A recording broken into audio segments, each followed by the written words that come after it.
The gentleman from Michigan, Mr. McCotter, is now recognized member of the committee for a combined opening statement and question. I thank the chairman. Thank you for your indulgence.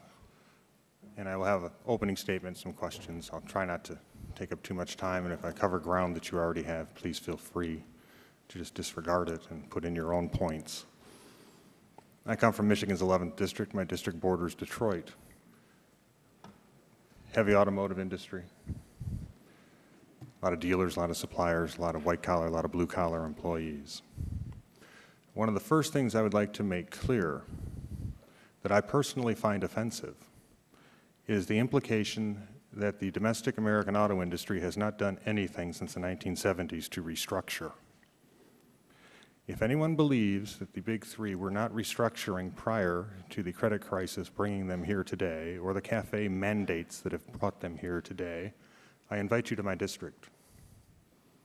I invite you to look at how the fragile fabric of people's lives has been rendered asunder by a necessary restructuring process that has involved give and take on both sides, from labor and management. I will show you the white-collar workers that are out of work. I will show you the blue-collar workers that are out of work. I will show you the pensioners that are worried about their health retirement benefits being lost. And I will show you the Wixom assembly plant that is closed. I bring this up not for your pity for my constituents. I bring this up to show you that the automotive companies and the UAW have been doing what they believe they possibly can to restructure and become globally competitive and ensure that America has a domestic manufacturing base for the generations to come. The second point I wish to bring up is why they're here. Throughout the entire process of the restructuring, we would hear rumors in Washington that the big three were coming for a federal assistance package for one reason or another. And yet, as the white-collar workforce and the blue-collar workforce and the pensioners suffered the restructuring, they did not come. They did not come to Washington with their hands out. They were not here begging, as it has been pejoratively put in the press. They wanted to restructure without us making it harder for them to do so. Unfortunately, the first thing we did, this Congress, was we passed a $100 billion CAFE standard mandate on the auto industry, which would have been far worse had it not been for the strenuous efforts of the Dean of the United States Congress, John Dingell. Secondly, through no fault of their own as they went through the restructuring process, the whiz kids on Wall Street with their computer algorithms decided to screw up the entire credit market of the United States. This was critical to the restructuring of the auto industry.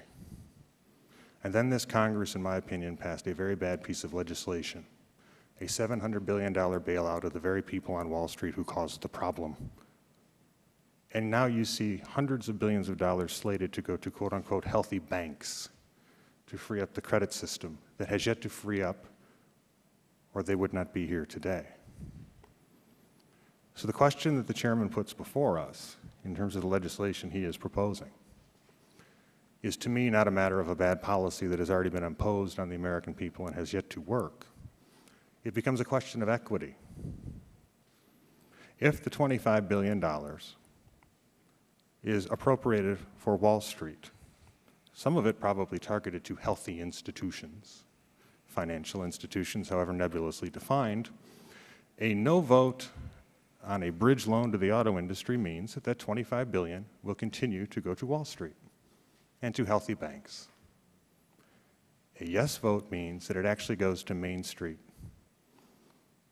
not just for the structure of the big three, the labor leaders, the auto leaders, but for the very hardworking men and people whose taxes have gone into the $700 billion bailout, which has yet to free up the credit markets.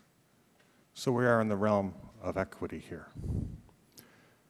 And while I did not support that bad policy, we had here yesterday Secretary Paulson, who explained that he believed one of the fundamental problems that we face in stabilizing our financial system is the problem with home foreclosures.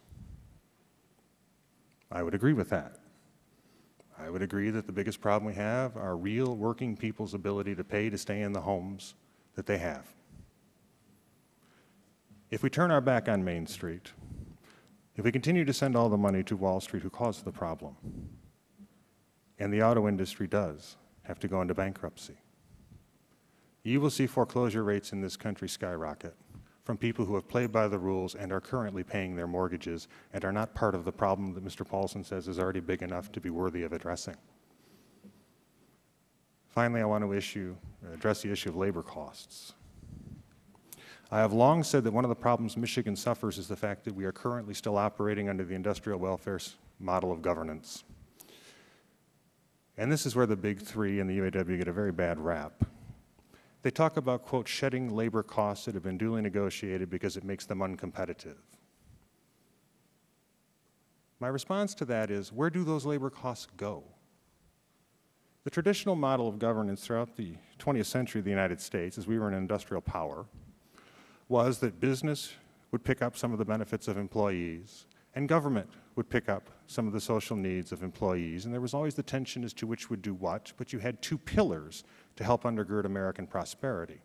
As we move into what people call the new global economy, the post-industrial economy, my question is this: if the business entities, in negotiation with labor entities, decide that they can no longer be competitive with these labor costs, quote unquote, where do those go?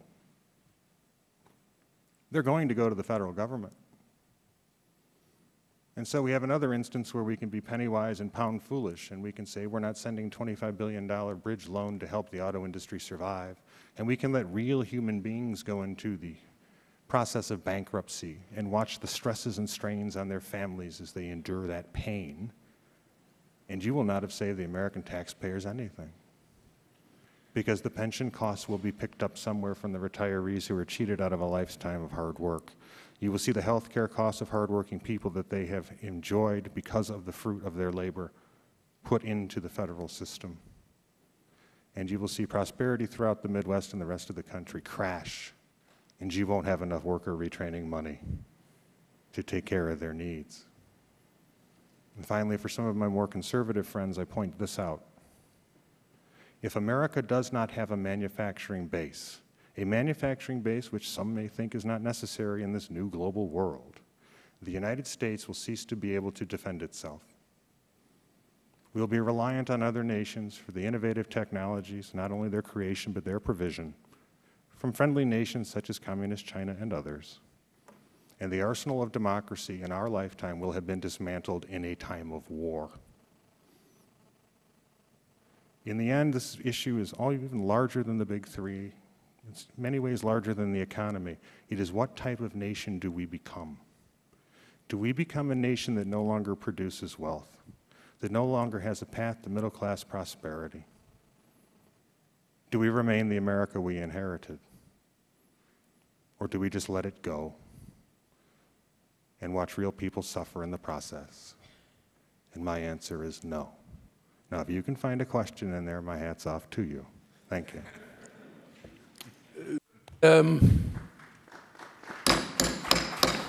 No, it has been long enough without that stuff. Gentleman from Missouri.